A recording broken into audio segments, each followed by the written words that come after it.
What's up, FishTankTV.com and YouTube?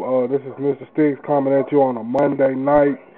Kind of bored, decided to do a video on some driftwood that I just picked up, and the subject that I'm touching on today, quick, fast, and in a hurry, is boiling your driftwood before you put it in, because the chemical in it called tannin. Hold on just a second, excuse me, my phone's ringing, but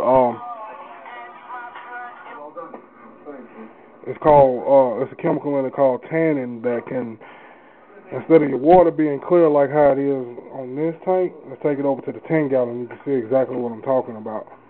See how brown that water is? It's because of this piece of driftwood right here that I did not boil to get the tannin out of it, but I've been doing my water changes, it's been clearing up. It was 10 times browner than that, but, that's just a thing.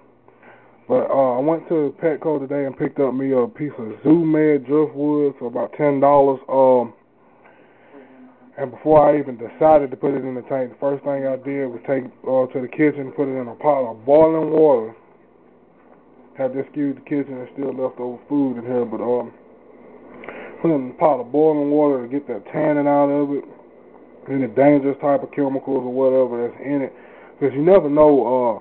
Petco just leave their stuff laying out everywhere for everybody to touch and move around. You never know what type of chemical diseases or minerals or anything that you're putting into your tank. So be on the safe side and go ahead and boil it, clean it real well before you put it in there.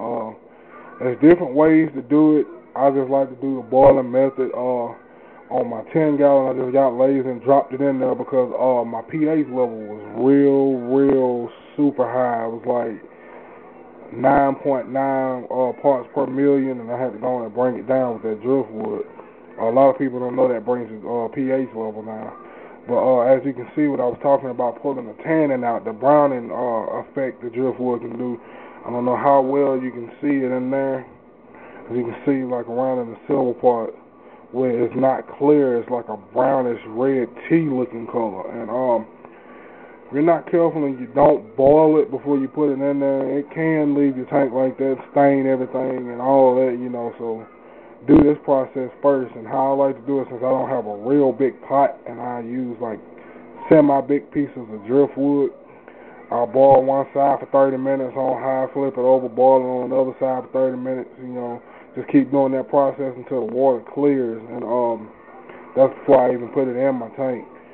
And also, in the first batch of water that I boil, I drop a couple of drops of water conditioner, any type of water conditioner you can get from Walmart in your pet department or from your pet store or whatever, wherever you get it at, your local fish store or whatever.